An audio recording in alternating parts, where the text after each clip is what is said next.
Welcome to Lethal Dose, your favorite toxicology-focused podcast where we delve into true crime cases involving drugs and poisons.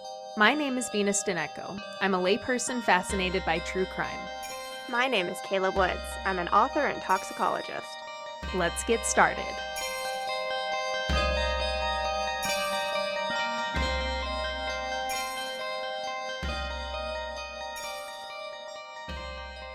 Have you ever heard of Aconitine? No. Have you heard of? I have not. Have you heard of Aconite? Nope. Okay. So No? it's a well-known old poison. Aconitine is considered the queen of poisons. Ooh. And so I always imagine the little poison, monarchy to be like arsenic and Aconitine. Okay. I like it. But yeah, nobody's ever heard of it. But it is really common. It's in monkshood and the buttercup family. Oh, interesting. So Yeah. it comes from a plant. It does come from a plant. Yes, we're looking Okay. at plant alkaloids again. So, aconitine is the main alkaloid and poison of interest in the flowers of the genus Aconitum, or aconite, and that contains over 250 species of flowers known all over the world. As I said before, there's monkshood. They're also called the devil's helmet, leopard's bane, wolf's bane, as it was called in Shakespeare's time. It's been called the Queen of Poisons because it has such a long history as a poison. It's longer, actually, probably than recorded history can accurately recall, because Pliny the Elder in the 1st century AD seemed unsure of the origin of the name and said that it was called aconite because of the sharp and craggy rocks on which the flowers paradoxically grow there. And so it's this really harsh environment. But they are lovely flowers. I love monkshood. And then wolfsbane is a specific flower, Aconitum lycotonum, and that was given its name either because the poison was used to bait and kill wolves, or because it was used to poison the arrows to shoot the wolves. Interesting. Right. And what's even more interesting is that the word toxin itself comes from the word for bow. And so it means, to me at least, that the long relationship humans have had with aconite goes all the way back to our first understanding of poisons, like poison an arrow, poison it with aconite. Right. So it's unsurprising that it was one of the first drugs that was experimented with as an antidote to other poisons, and for which antidotes were sought for accidental ingestion. And it does have use in medicine, more like traditional medicines, as an anti-inflammatory and a cardiotonic. Once again, a situation of the dose makes the poison. Always. Always. Ovid and Dioscorides both knew well the effects of the plant, especially the rhizome root, where the poison concentrates at the highest levels, although the entire thing is poisonous. Aconitine acts by opening the sodium channels persistently, preventing them from closing and paralyzing the nerves. In the heart, this causes a lowering of the blood pressure and eventually respiratory and cardiac arrest. And dermal exposure can actually even lead to cardiac symptoms, including numbness and tingling on the skin, and some historical accounts claimed that men killed their wives by applying it to the mucous membranes of their vulvas. Oh, fuck. Yeah, not a good time. That's fucked up. Right, yeah. And, she has to be naked with you, so, you got her to, trust you, and it's fucked up. It's fucked up. Yeah, that's fucked up. Aconitine is also a neurotoxin, and it primarily acts as an anticholinergic agent, which presents with dizziness, headache, and loss of consciousness, but also convulsions and seizures. And then it prevents with typical anticholinergic gastrointestinal symptoms, including nausea, vomiting, stomach pain, and diarrhea, as well as sweating and salivating. And what acronym does this remind you of that we've brought up before? The sludgies. The sludge acronym, yes. Aconitine also acts like many nerve agents and pesticides do. Alkaloids, man. They're all going to be slightly similar in some ways. In any case, the onset of symptoms, whether it's dermal or oral, they present within minutes. It's a very fast-acting alkaloid. Do we know what makes it act so quickly? It's probably just that it's really quickly absorbed into the GI system when it's eaten, and I would assume that there's some amount of, or a pretty good amount of, lipophilicity, because it'll absorb into your skin really quickly and then start acting there. So that's my guess. The LD50 of aconitine administered orally in mice is 1.8 milligrams per kilogram. For a human, the estimated minimum lethal dose is approximately 1 to 6 milligrams, but 6 is really on the high side. It's probably more like 1 to 2 milligrams. And since I haven't gone over this recently, I'll state it here. There are 4 grams of sugar in a single teaspoon. In different, substances, they have different densities, and that's going to impact their weight per volume. Sure. But if you're just focusing on the weight of that teaspoon of sugar, we're looking for just about that much aconitine. In the root of the monkshood plant, there's only about 0.3 to 2% aconitine by weight. But that still means that not much is needed to induce toxicity in humans, even if you just use the root. And the therapeutic window for aconitine, which, as I said, has been used medicinally, is extremely small. I mean, the window between it being medicinal and it being fatal is extremely small.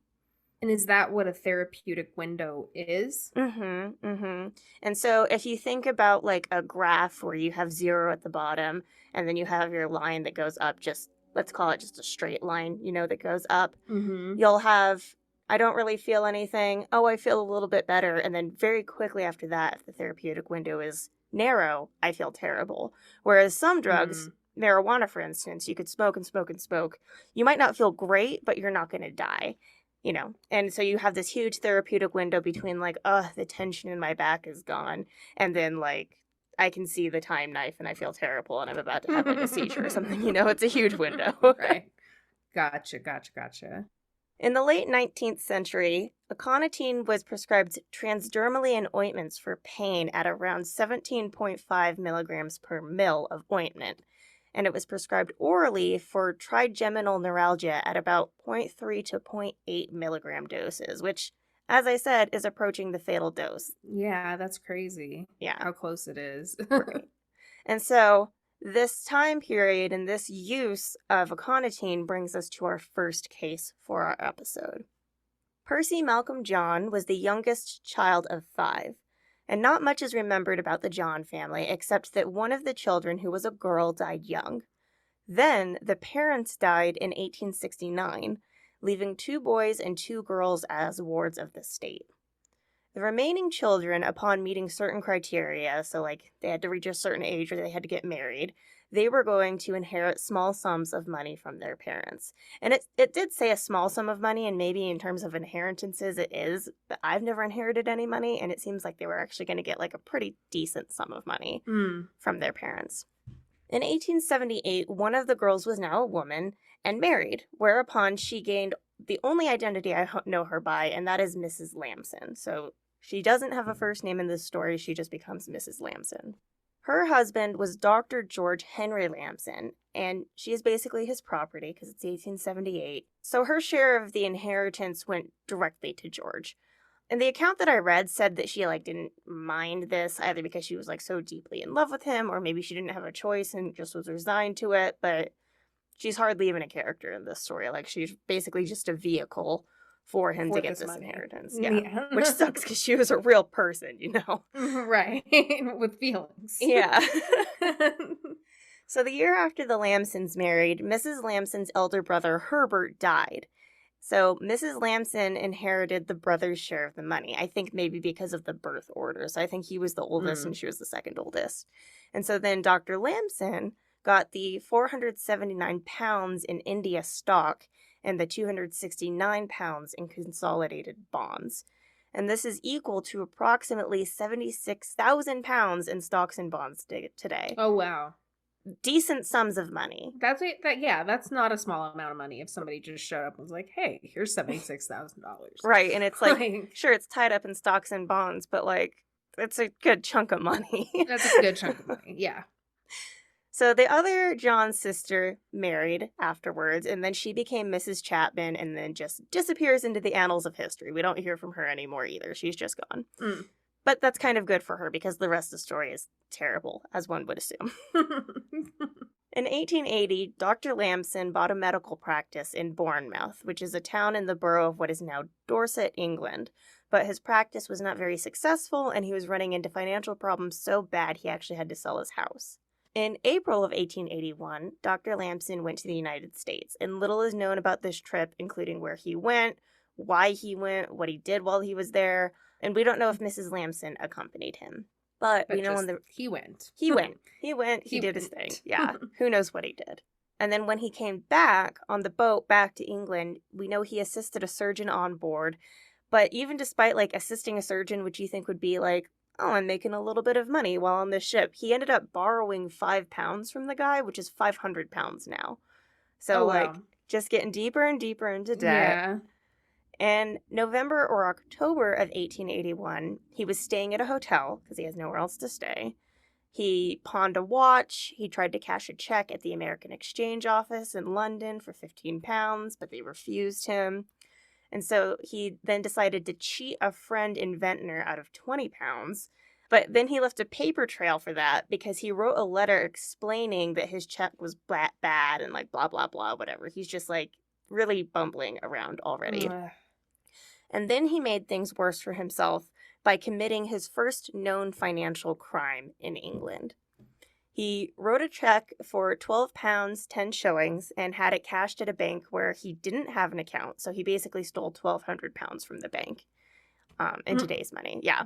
So obviously he's getting desperate. And the whole reason that he's not doing well is because he has a morphine addiction. And so he's like behind the scenes, right, trying to pay for his morphine addiction. Gotcha. On December 1st, 1881, he wrote to his 18-year-old brother-in-law, Percy John, saying that he meant to visit him that day but was delayed. The next day, he was going to leave for Paris, but he could stop by for a few minutes before he caught his train. So, Percy was studying at the Blenheim House School in Wimbledon, where he was also being cared for because he had a severe curvature in his spine that actually caused a paralysis of his lower limbs. Percy was the only remaining sibling still set to inherit money from his family's estate because his two sisters had been married, his older brother died, so he's the last one who still hasn't gotten his money. And he was about to get £3,000 in 1881 money. So wow. Yeah, he was going to get £300,000 in 2023 money. Wow. Yeah, substantial. Yeah. Other than the paralysis, though, he's totally fine, he's healthy, but Dr. Lamson, being a doctor, and his brother-in-law took an interest in his well-being, and so he would check in on him at school, like, pretty frequently, or, like, let him stay at home when dude had a house that Percy could stay in. So none of this is unusual. It's not unusual for him to be like, hey, I'm going to drop by. It's not unusual to be like, oh, I was going to drop by, but I got caught up. That's whatever. Except that everything he said in that letter were lies. And everything he said to his friends to the following day, they were all lies. Oh. Yeah. Okay. So on December 2nd, Lamson told a Mr. Tulloch, I don't know who this person is, he's just here and then he's gone. But he told him that Percy was bad and getting worse, which is not true. Percy's fine. And he said that he had been told not to take a certain train to visit Percy because there was a bad boat running. And I don't know what that has to do with anything. What that means. Yeah. Well, yeah. Okay. I don't know. And I also don't know why he told it to Mr. Tulloch, who's here for this alibi and then gone, but I think it was just to create an alibi. Like, oh, I could not see Percy because of this boat. And Mr. Tulloch's like, okay, why are you telling me this? Yeah, right. Like, sir, this is a wind piece. Yeah, exactly. So Lamson didn't make it to Bloomheim School until December 3rd at around 7 p.m. And at that time, Lamson spoke with Percy and with Mr. Bedbrook, who was the director of the school, and both Mr. Bedbrook and Percy told the doctor that he looked thinner. Like, he's not looking good right now, and they both noticed it. And then Bedbrook offered Lamson some sherry while they're all sitting down and talking. And when it was brought in, Lamson said he always took sugar with sherry to counteract the alcohol. And Bedbrook, like myself, thought that sugar would have the opposite effect. Like, it's going to make you feel worse. It's not going to make that alcohol go away. Right. So he was like, that's weird. But he was like, whatever. But okay. Yeah, whatever. So he sent for the sugar. It gets delivered by the staff. And then Dr. Lamson, he actually does add it to his wine. And then he brings out this pre-cut Dundee cake from a black handbag and some sweets, like some crystallized fruit or whatever, for Percy, Bedbrook, and himself. And they all share. They all have some cake and they all have some sweets. And it's just this nice little cordial time. And then after they had some cake, Lamson told Bedbrook that while in America, he had not forgotten him. And he brought some capsules to help give the boys at school medicine. So just little gelatin capsules. I guess they're like the new thing in medicine at this time. And so then to show him how these work, he opens it up, he puts the castor sugar in, and then he says to Bedbrook that the pills had to be shaken so that the medicine would go to the bottom. And I have no idea what that's supposed to mean. But so he shakes it and he's like, you gotta shake it. And then he hands the pill to Percy. And then was like, here, you're good at pills, taking this to show Bedbrook how easy it is. Just take this sugar pill. And so he takes it and he's like, see, so easy. You can give it to all the boys. And then 5 minutes later, at around 7:20, Lamson suddenly says he has to leave to catch the train to Paris. And Bedbrook seemed to know the exact schedule of the trains and agreed that if he was going to leave that evening and get to Paris, he did need to go soon because he'd already missed the only other train out and to Paris that night.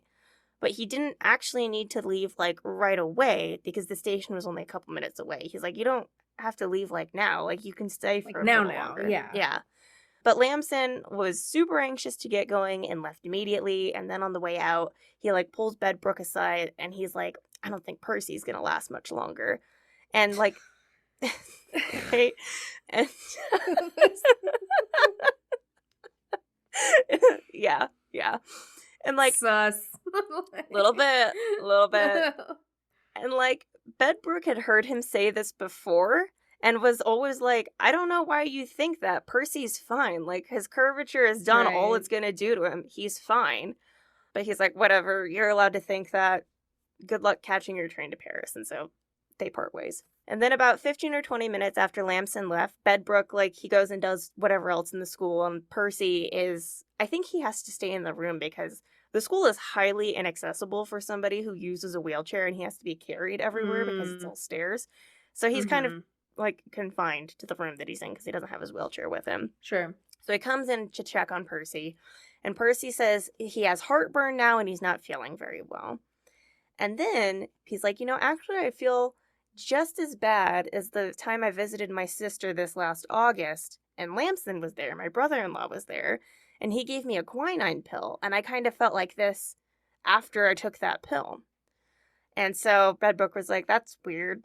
I don't know what to tell you. Why don't you go lay down? And so he has another student carry Percy upstairs, but on the way up, Percy vomits. So he's starting to get worse. And so there are some people that stay with him to check on him, but Bedbrook goes and he does whatever because he's the director. He's not a nurse.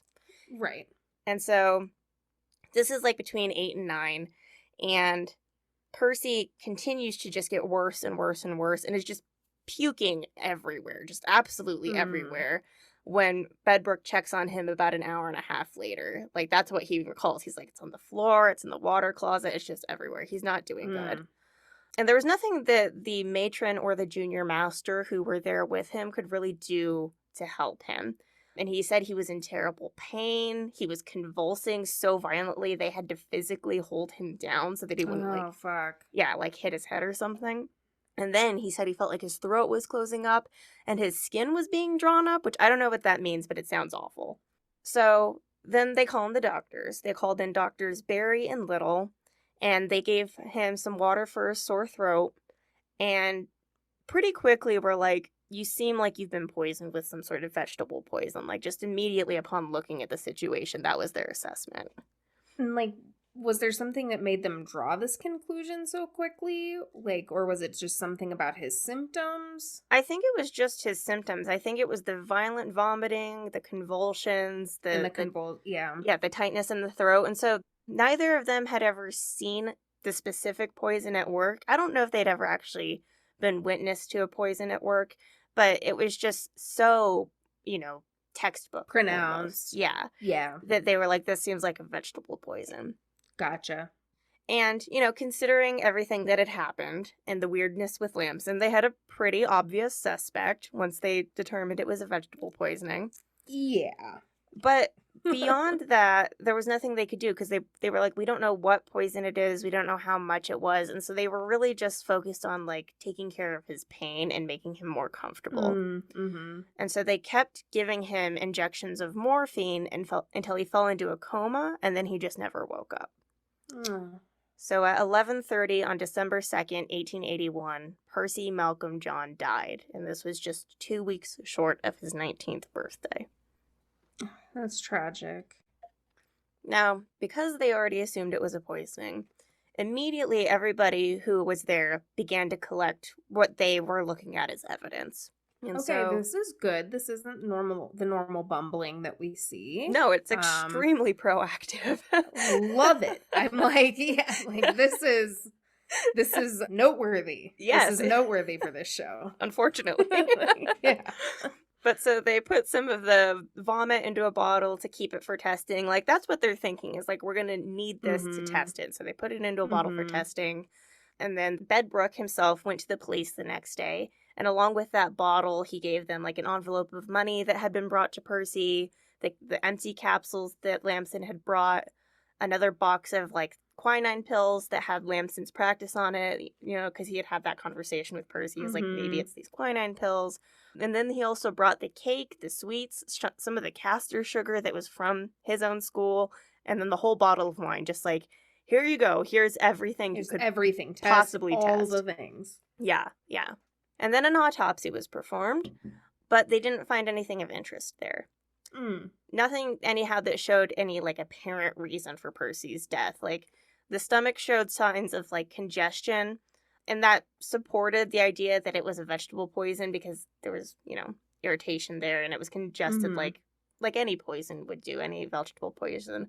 So they were like, yeah, we still think that it's that, but we still don't know exactly what it is. And apparently Lamson actually did go to Paris when he said he was going to Paris. That wasn't just like a story he made up. Oh, okay. So he goes to Paris, and there it seems he unexpectedly, oh my gosh, learns that he's been named in connection with Percy's death. And so he returns to London somewhat unexpectedly with Mrs. Lamson. I don't know if she went with him to Paris or not. I kind of don't think so. But she does show up with him at Scotland Yard regarding the case to be like, here I am. I'm, you know, showing my hand. I've got nothing to hide. But while at the station, they charged him with Percy's death and then put him into custody at the Old Bailey. And then got right to it. They did. They were like, you know, you're just because you turned yourself in doesn't mean we don't think it was you. So yeah. that doesn't like, oh, yep, couldn't be him. Right. Couldn't be him. So he stays in the Old Bailey for 3 months, and then the trial began there on March 8th, 1882. Obviously, there was little doubt as to who killed Percy. The main difficulty for the prosecution and the scientists supporting the prosecution was determining what was used to kill Percy. And that's actually why Lamson came back and surrendered himself, is because he didn't think that the poison could be pinned down medically or detected toxicologically. And this was based on what he'd been told about poisons during his time in medical school. And in a way, he was right. I mean, we wouldn't be talking about it if he was completely right. He would have gotten away with it probably, or, you know, they wouldn't have figured out what the poison was.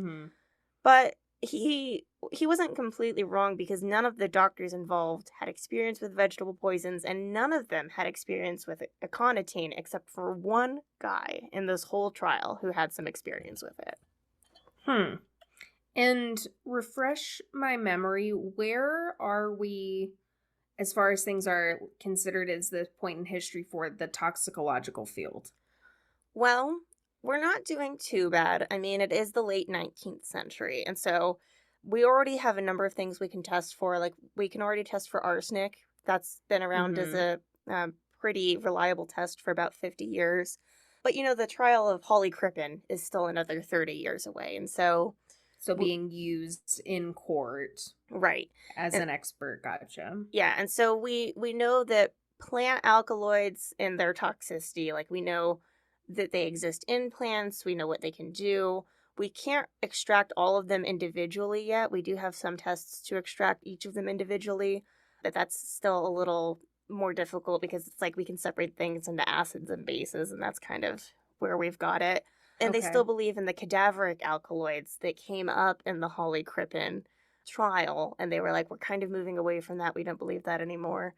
But that came up in the transcripts for this trial where they had to really make a point of saying that there were no cadaveric alkaloids that had been Mm, established yet because Percy's body hadn't started decomposing yet when they started doing analysis. gotcha. Yeah. Interesting. Yeah. So the first clues that they got as to what poison exactly this was came from just good old-fashioned detective work. That's still really what we're relying on at this point. Love to see it. Love to see it. They're really on top of it. For this one, yeah, they're really on top of it They're for this really one. on top of it. I'm loving it. So a local chemist, pharmacist, he recalled assisting Lamson on November 11th in purchasing morphine and atropine. He had also wanted digitaline, but it wasn't pure enough. Like, the guy looked at his bottle and was like, it's a little yellow. Are you sure you want digitaline? And Lamson was like, no, I'll come back if it's more pure. Like, you have another batch in a couple days. So sometime after November 20th, he came back and he didn't get the digitaline, but he did purchase 0.06 grams of aconitine, which is about a grain of aconitine, and that's how they're measuring it, which is why it's such a weird 0.06 number. Mm-hmm. And then a different chemist also sold Lamson about 0.13 grams of aconitine 4 days later on November 24th. And both of these chemists verified his credentials in the medical directory. So, also in terms of where we are toxicologically, but with our poison safety, you have to sign the book when you go to the chemist. And now we're at a point where you have to be a doctor in order to get certain things and sign that you're a Gotcha. doctor. Okay. So Okay. they look him up in their directory. They're like, you are a doctor. You're allowed to buy this. Mm-hmm. And then following this line of investigation, they'd already found these two chemists. They determined that Lamson also purchased another 0.06 grams of aconitine from a different chemist in August, prior to the visit that Percy made when he became ill the first time. Yeah. So probably not quinine? Quinine? Yeah. Quinine? Probably not quinine. Probably not. So the only doctor we have on this trial who's experienced in alkaloid poisons was Dr. Thomas Stevenson, and he did the analysis on the vomit that was collected using techniques that really haven't changed significantly in 150 years, except for this wasn't a surprise to me, but I was just like, you fucking organic chemists. After he gets his final fraction, like he basically went through all the steps I would have gone through to do the same extraction at the coroner's office. He gets his alkaloid extraction. But then when he gets it, he dips his finger into it and then places some on the tip of his tongue. Why? Because this is what chemists were like. I had an organic chemistry professor who, I don't remember why we were talking about it, but it was something along these lines. And one of my, peers was like, you would be one of the guys that would taste the chemicals, wouldn't you? And my professor goes, hell yeah, I would. Oh my God, that's so crazy to me. Yeah, it's insane. You've never watched Outlander, have you? Mm-mm. There's a scene in like the 3rd season or something where she like has a patient she suspects has diabetes, and she's from the future, and so she's got the know-how on diabetes, and so she smells the urine, but then she tastes it to taste that it's sweet, and I was just like, but it's what people did. I know. I get. Yeah. Sure.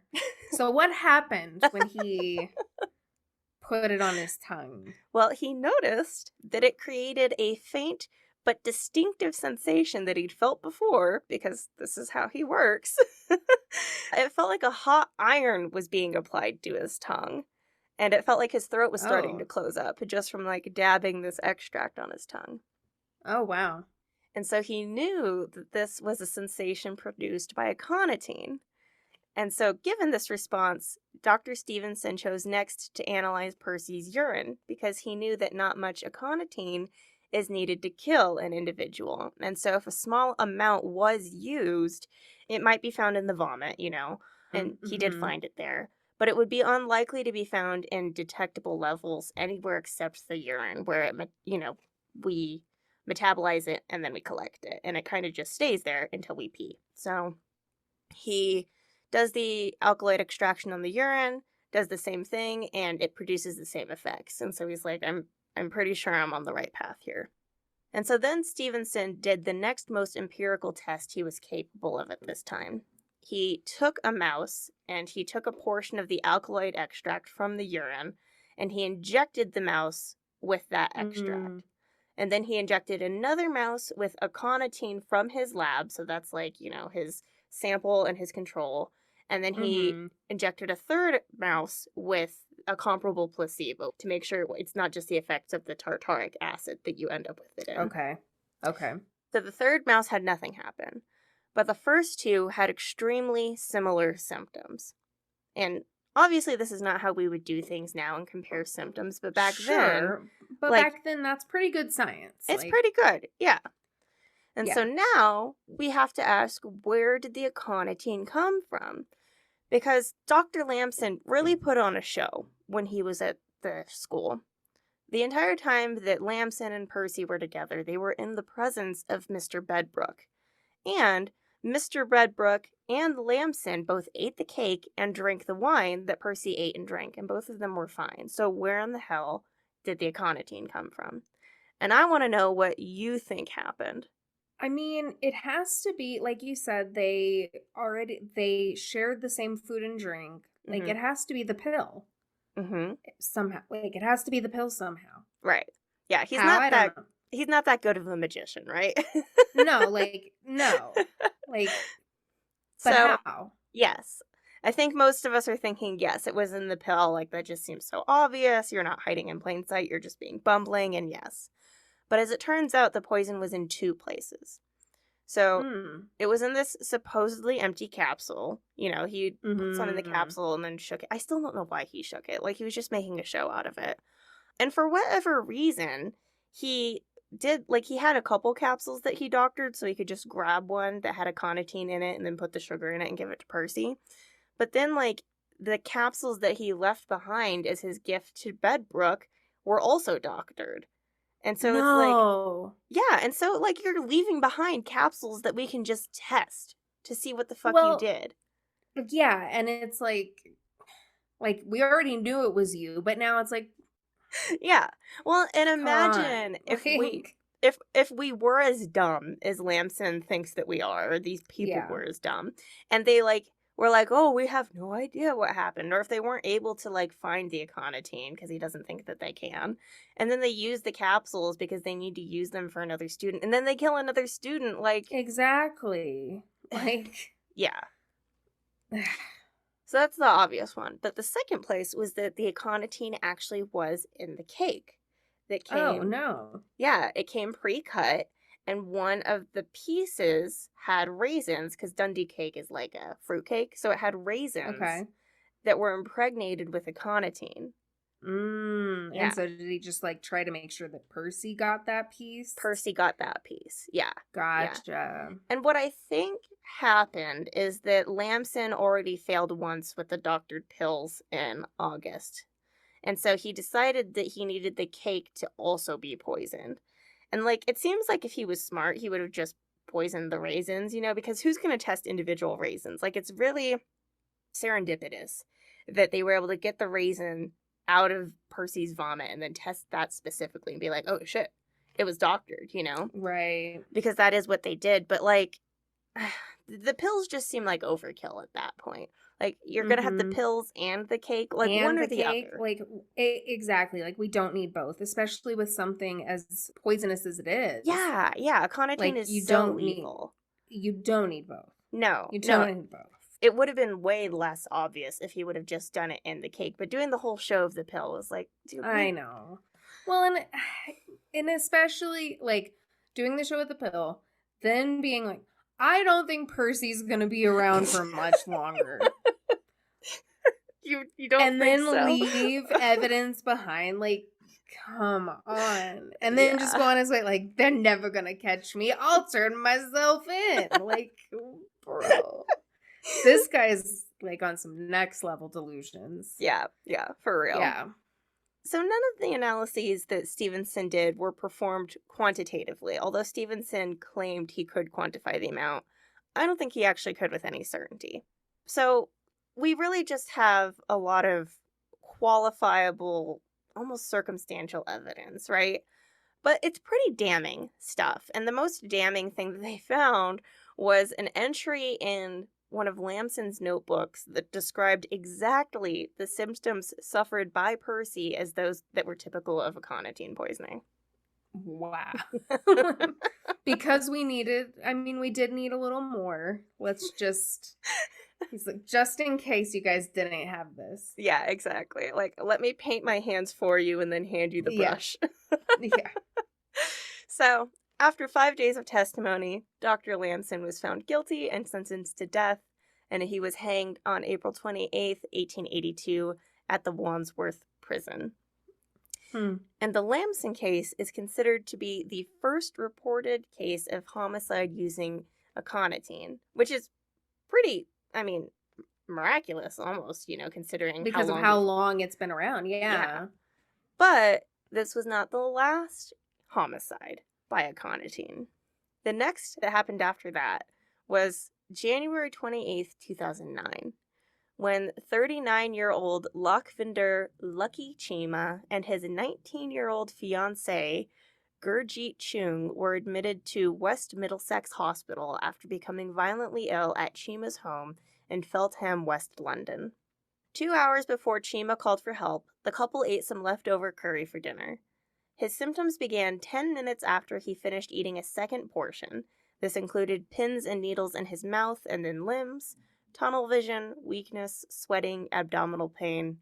Chung recalled, "Everything was going dark. I began to feel dizzy. I was unable to stand up. My tummy was hurting." And that Chima said to her, "I am not feeling well. My face has become numb, and when I touch it, I cannot feel it." So, before he lost the ability to do so, he called an ambulance and told them, "Someone put poison in our food. She is my ex-girlfriend." So Okay, well, at least we know where to look. Hey, right? The ex-girlfriend in question was 44-year-old Lochveer Singh, with whom Chima had been having an affair for 16 years. Singh herself, mother of 3, was also married to a man living elsewhere overseas and being treated for cancer, and according to Singh, Chima had talked her out of divorcing him, so they just have this long-standing love affair. And after that's not just some affair. That's that's pretty long, right. Pretty long affair. Yeah. And after such a long affair, Chima finally wanted to settle down and start a family, but he didn't want to do it with Singh. Oh. Yeah. According to her, Chima wanted Singh for sex, but he wanted another woman, the much younger Gurjeet Chung, to bear his children. And Singh didn't think that Chima could possibly be that serious about this new woman. He'd only known her for a few months, and the two of them, as we said, had a long history together. So, after he tells her, I'm going to be in this arranged marriage, it's over between the two of us, she continues to text him love messages and try to talk him out of marrying Chung. But in November of 2008, the new couple officially announced their engagement, and Chima actually broke it off with Singh, was like, "We can't do this anymore." And so then her text messages became abusive, and she told him she was going to burn down his house because he broke her heart. Oh, no. Yeah, she's already diving off the deep end.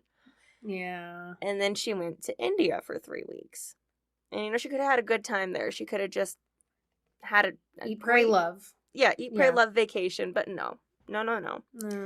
While she was there, Singh obtained Indian Aconitum ferox, the roots of which are used to create bish, a traditional medicine there that is responsible for the much more common aconitine poisonings in Asia. And so, are we talking about accidental poisonings due to the dose, or is it because it was available as a medication, or used in intentional poisonings? It might depend on the reporting there, but it really does seem like it's just dose dependent. So people are trying to use it the way that it's intended as a medicine, and they're just using too much. Gotcha. A week after Singh returned in December, Chima was hospitalized. Singh stayed by his bedside the whole time, and he was discharged after a week without doctors ever discovering what caused his illness. Chima tried again to end things with Singh, but she wouldn't relent, and things got worse over Christmas. Chung got in the middle of things and told Singh not to interfere in her relationship with Chima and to forget what Singh and Chima had in the past. But Singh told Chung she couldn't deny the feelings that she had, and it's just, who It's are you? messy. Yeah, oh, it's so messy. It's so messy. And, obviously nothing is dissuading Singh. And Chima and Chung are just trying to go on like as if Singh doesn't exist really, and they set their wedding date for Valentine's Day 2008. But Singh, during this time, decides that if she can't get things the way she wants them by asking, she's just going to force them to go her way. So on the morning of January 28th, Singh went to Chima's house, knowing he would be at work, and was seen rummaging around in the fridge by his roommates. And I don't know, maybe they just didn't want to get in the middle of this whole love triangle thing. Right, like, why is your mistress, like, in your fridge? Yeah. Like, they just look and just see that and back away, like, ooh. Yeah, not my circus, not my monkeys. That night, when the two of them were losing consciousness in the ambulance, Chung tried to reach out for Chima's hand, but could not because the paralysis in her limbs prevented her from doing so.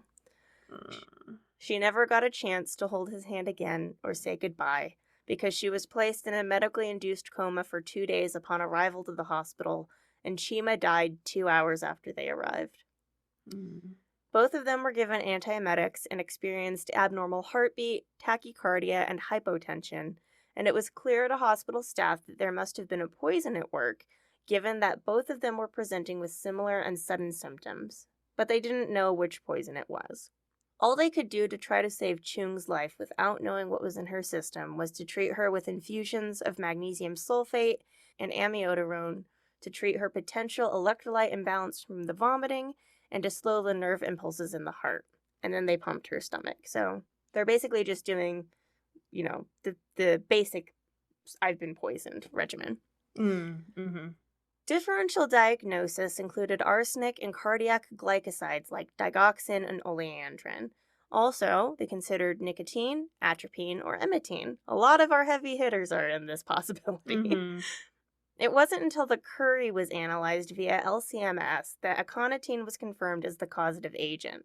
Although for the herbal mixture used by Singh, the analyte with the greatest concentration was pseudoaconitine, which is similar to but even more potent than aconitine in terms of the sodium channel blocks and cardiotoxicity.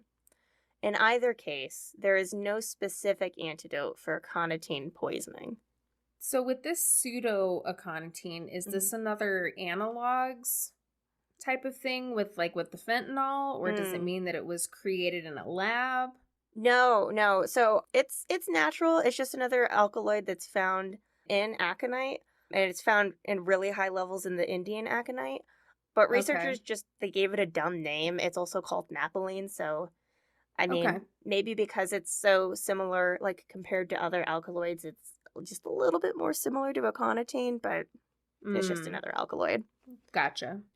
For Miss Chung, it is likely that she was given supportive care, including atropine for the bradycardia, and her blood pressure was likely monitored, but her miraculous survival can mostly be attributed to the smaller dose she received by eating less of the curry.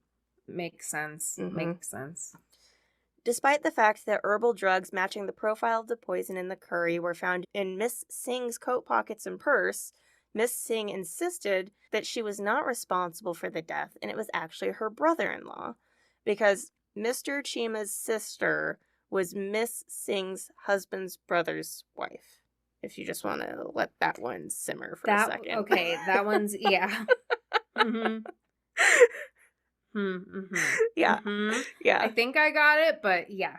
I was just sitting in the basement trying to figure out picture all the people family tree looks like, and the doctor came down and he asked me a question, and I was like, I don't know what you just said. I'm trying to figure this out. I can't. Yeah. But so she said that her brother-in-law killed Chima because he was angered about the affair, and so Chima was killed in an honor killing because they were somehow related. That was what she said. Okay. Yeah.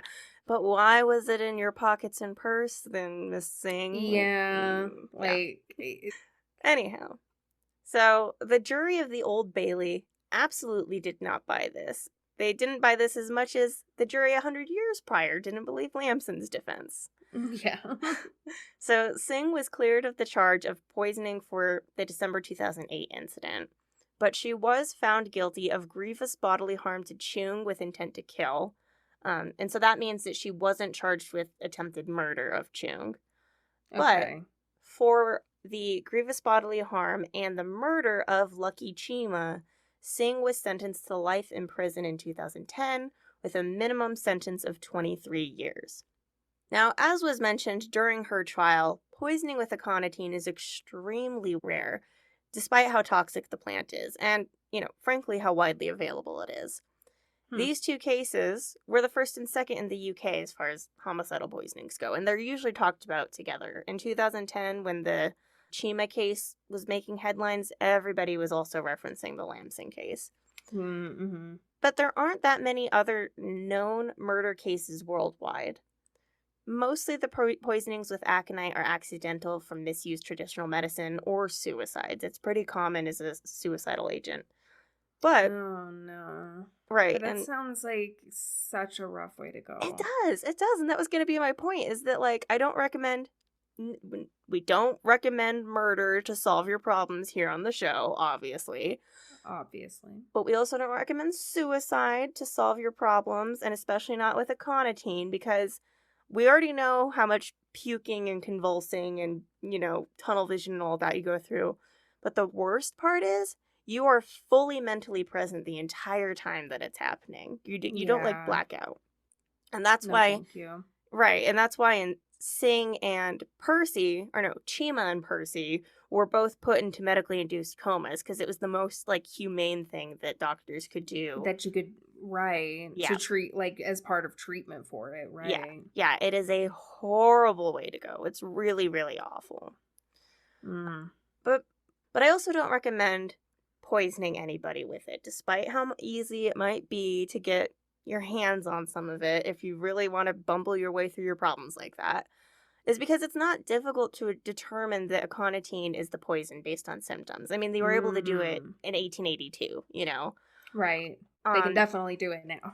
They can do it now. And I mean, they went through a whole list of things, but they were able to be like, well, no, it can't be that because it doesn't show up like this, So they can figure out what it is based on your symptoms, and it can be tested for via LCMS. It's not on a typical panel, but it can be tested for at lower concentrations even than some other instrumentation we have. So even if it does decompose in the body, which it does, it rapidly decomposes, we could still probably find it. And also we're going to have the history of somebody convulsing and having all the sludge symptoms and all that. So don't do it. Just look at monk's hoods because they're pretty and solve your problems and another way. Enjoy that. Yeah. Simple as that.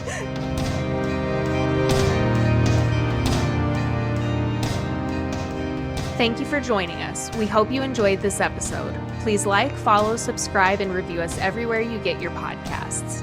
For more Lethal Dose content, you can find us at Lethal Dose Pod on Instagram, Tumblr, and TikTok. For an overdose of content, subscribe on Patreon for exclusive episodes and much more. The show theme is Look Far by our dear wizard friend Fogweaver. More of their music can be found on bandcamp.com. Lethal Dose is created, researched, produced, and edited by Kayla Woods and Venus Daneco. Stay safe, and remember, the dose makes the poison.